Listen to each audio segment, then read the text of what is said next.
As always, time flies, and it is time for more World Cup qualifying. Iran will be looking to get all 3 points against a tough but familiar opponent, Uzbekistan.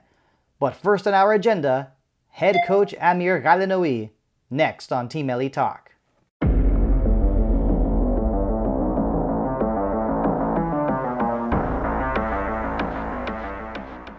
Amir Ghalenoei is currently in his second stint as head coach of Team Melli, the national team of Iran. Since taking over in March 2023, Iran's only loss was a crushing defeat against Qatar in the semi-finals of the Asian Cup. Despite his success, Ghalenoei continues to be criticized for his tactics, but more importantly, his player selection. شهریار مغانلو جعفری و گل برای سپاهان. شهریار مغانلو قفل دروازه. Shahryar Moghganlu was the top scorer of the Persian Gulf Pro League the last 2 seasons. After his success with Sepahan, Moghganlu signed with Kalba FC in the UAE Pro League.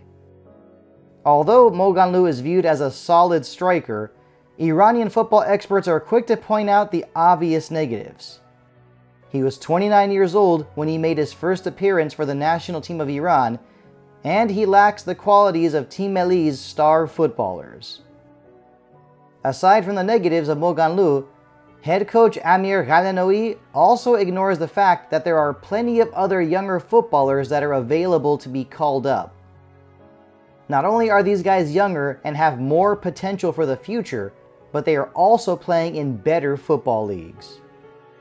But when taking a trip down memory lane, it is clear that Amir Ghalenoei is the kind of coach who favors the top goal scorers of the Persian Gulf Pro League.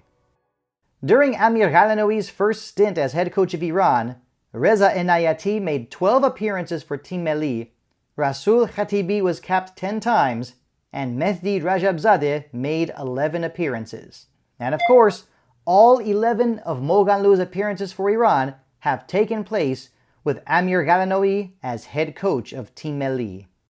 But the fact of the matter is that all these players have 2 things in common.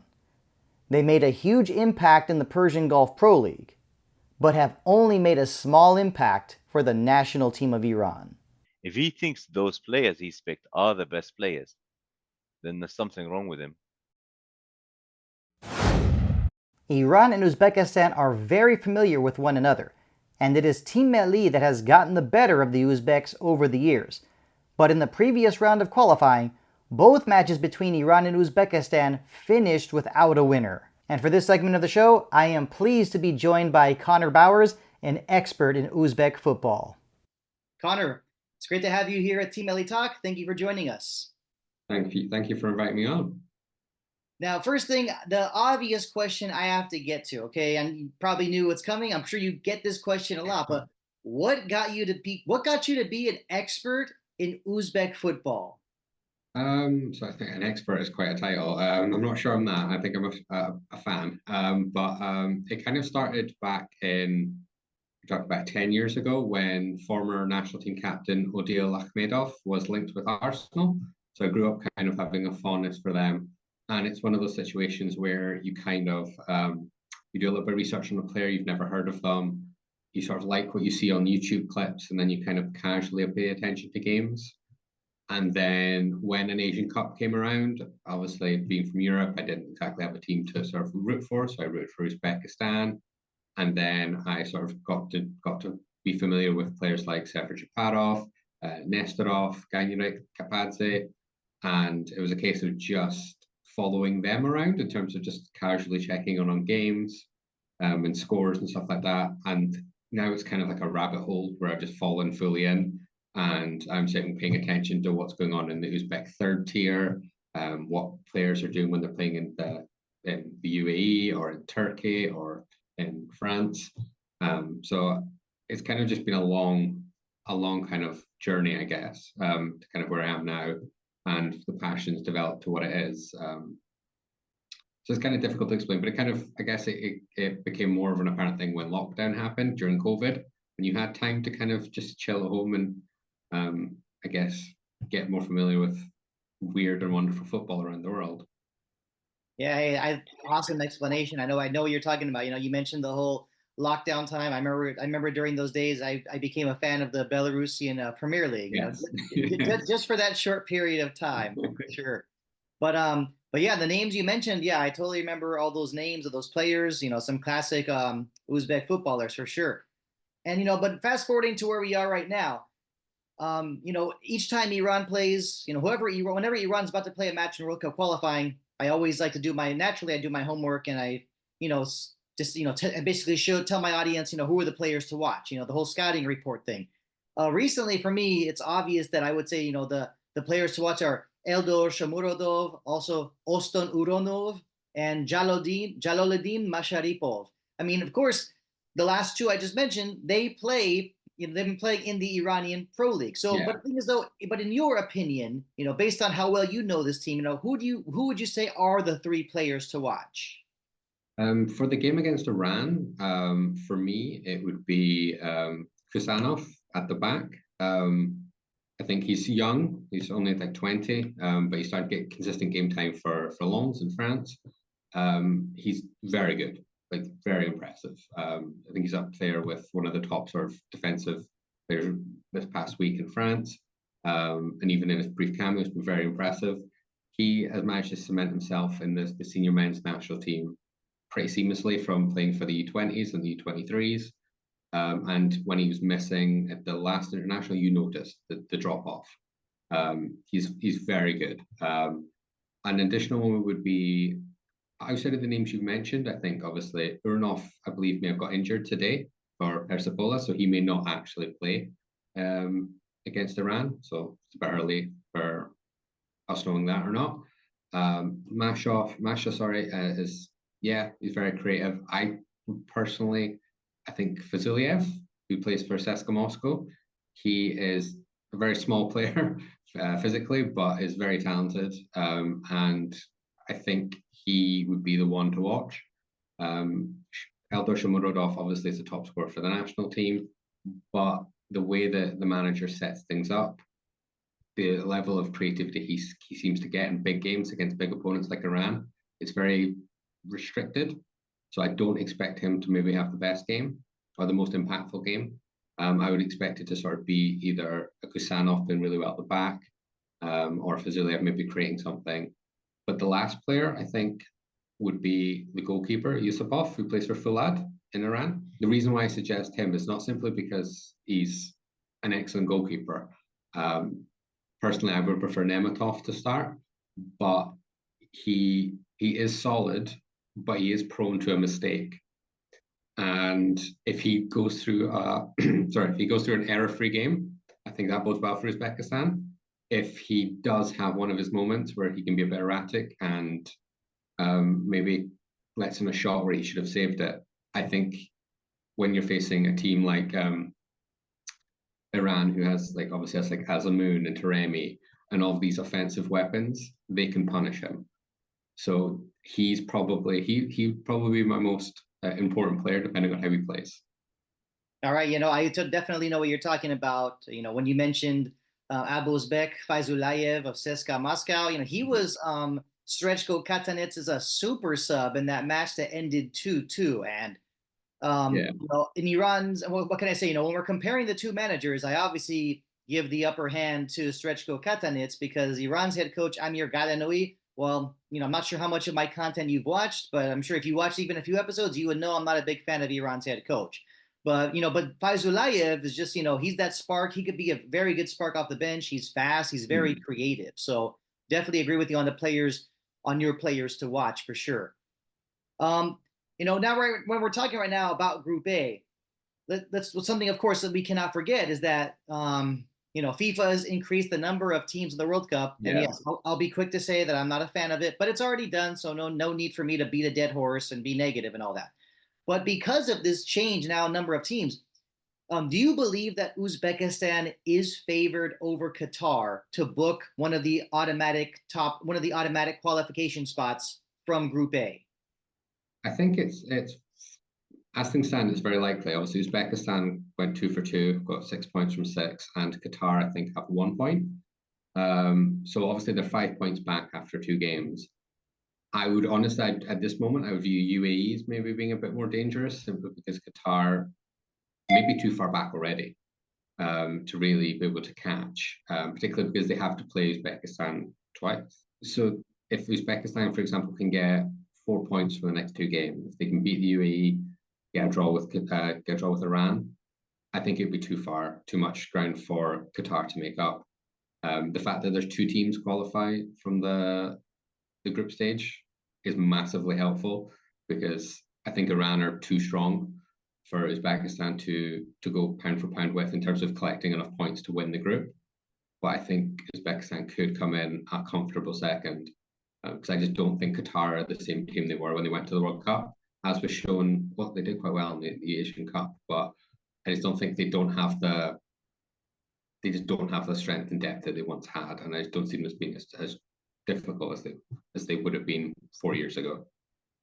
Yeah, I definitely agree with a lot that you had to say. You know, the fact that Qatar only has 1 point after two matches. Yeah, they definitely got themselves off to a bad start, and I think even from the very beginning, I think a lot of Asian football experts were probably choosing Iran and Uzbekistan to finish in the top two spots. And if that's the way it works out, well, of course, bonus for me, bonus for you, well, bonus for all Iranians and Uzbeks. So fair to say that.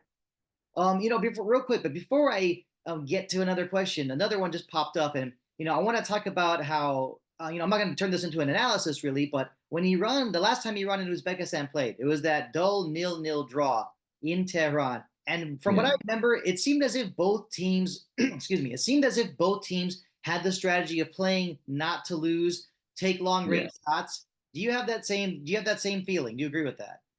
Yeah, I think that's from my memory of the game. It was very much no team wanted to lose, so no one made silly mistakes. It was quite safe, boring, very beige football.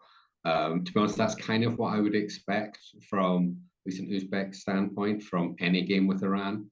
I think any time that even historically they would have tried to go toe for toe, they just get, unfortunately in my case, but fortunately in yours, Iran tends to come out on top.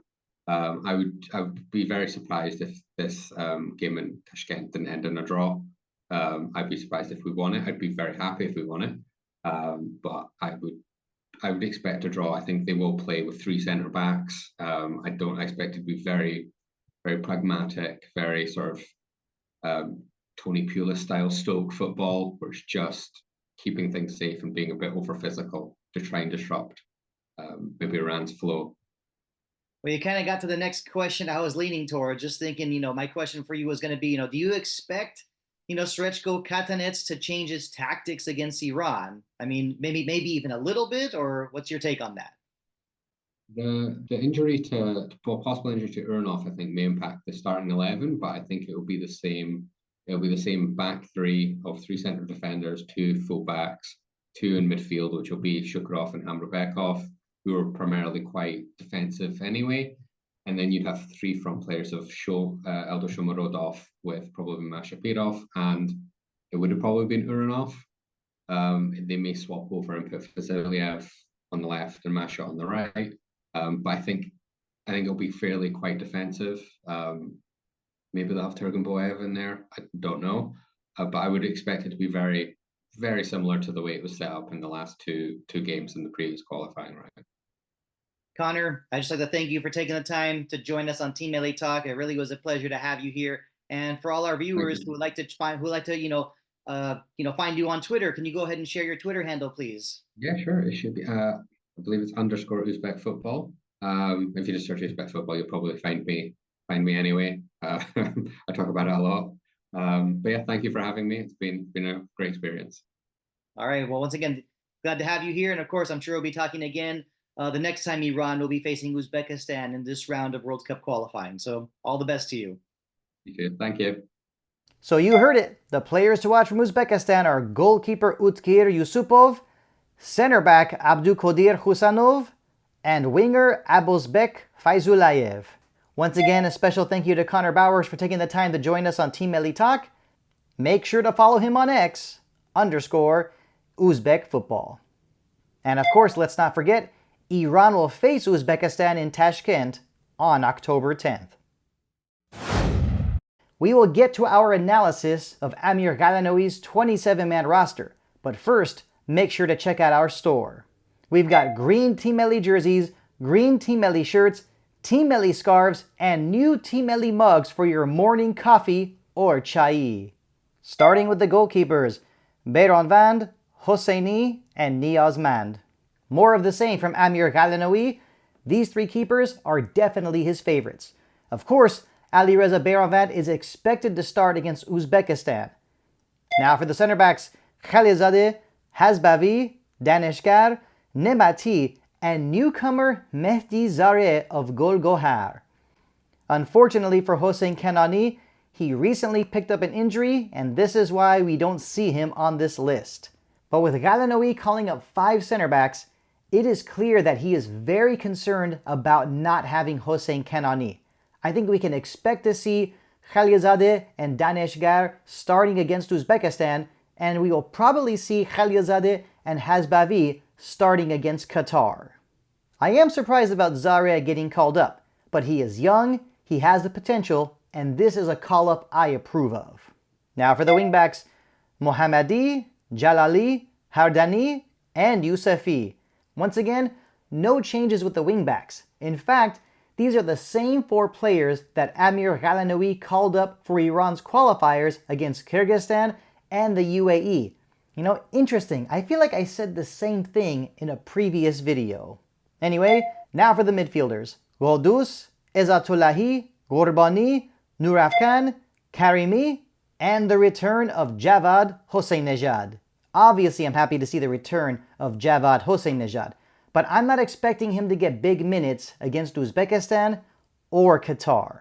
I continue to criticize Ghalenoei for calling up Omi Nurafkan, but Nurafkan is one of Ghalenoei's guys, and nothing is going to change. As for the wingers/attackers, Jahanbash, Golizadeh, Mohebi, Torabi, Gaidi, and Amir Hosseinzadeh. It is good to see the return of Mohammad Mohebi and Amir Hosseinzadeh. Mohebi was out for a while with an injury, but he is back playing for Rostov in Russia. Hosseinzadeh has been in very good form with Traktor, and it is great to see him back with Team Melli after a long absence. The player who doesn't belong here is Alireza Jahanbash. I really don't know what to say. He isn't playing club football, and yet he is still getting called up. You know, it is these kinds of decisions that can create problems in the locker room. But of course, as long as Amir Ghalenoei likes you, you have nothing to worry about. Finally, the forwards, Azmoun, Taremi, and Moganlu. I really don't know what Ghalenoei is doing or what he is trying to prove. Moganlu continues to get called up, and yet Said Sahar Khizan gets snubbed once again, and also Alagar Sayedmanesh wasn't even called up this time. And on that note, this is the perfect time to talk numbers. Shahriar Moganlu only made 11 appearances for Santa Clara in the Portuguese Primeira Liga a few years ago. Yet Said Sahar Khizan has already made 10 appearances for Orenburg in the Russian Premier League and has 4 goals and 1 assist. Alagar Sayedmanesh has made 10 appearances this season for Westerlo in Belgium and has 3 goals and 3 assists. Meanwhile, Moganlu has 4 appearances this season for Ittihad Kalba in the UAE Pro League and 1 goal, which was a goal scored from the penalty spot. Another player who got snubbed is Reza Gandipur of Malavan. He is only 18 years old and he has scored 3 goals this season. A young player with plenty of potential, but of course, let's remember that Amir Ghalenoei doesn't believe in developing younger players. According to him, that is supposed to take place at the youth and club level. Now what about you? What is your opinion of Amir Ghalenoei's roster? Leave a comment down below. Always look forward to getting your input. Right behind me is JAR Stadium. This is the place where Mohammad Reza Khalatari scored that famous last-minute game-winning goal in a World Cup Qualifier against Uzbekistan back in 2012. To all you diehard Team Melli supporters, you know what I'm talking about. حالا فرصت برای تیم ایران در آخرین ثانیه ها موقعیتی است برای تیم ما. کریم انصاری فر یه پاس موقعیت توی دروازه خلطبری گل میزنه و نتیجه رو 1-0 میکنه. Now to finish off this edition of Team Melli Talk, I want to change things up a bit and talk keys to victory. Number 1, press early. Number 2, increase intensity in midfield. Iran had Uzbekistan on the ropes the last time these two teams met in Tashkent. But instead of going for the kill, Iran took its foot off the gas in the second half. And a big mistake that I recall was Amir Ghalenoei's second half substitutions late in the match, bringing on Uzbek Cheshmi and Mehrdad Mohammadi. Uzbek Cheshmi became Iran's third center back with this change, and this took away speed and creativity from Iran's midfield. This time, cannot be making the same mistake. Gotta press early and wear down the Uzbek midfielders. Remember, your best defense is a very good offense.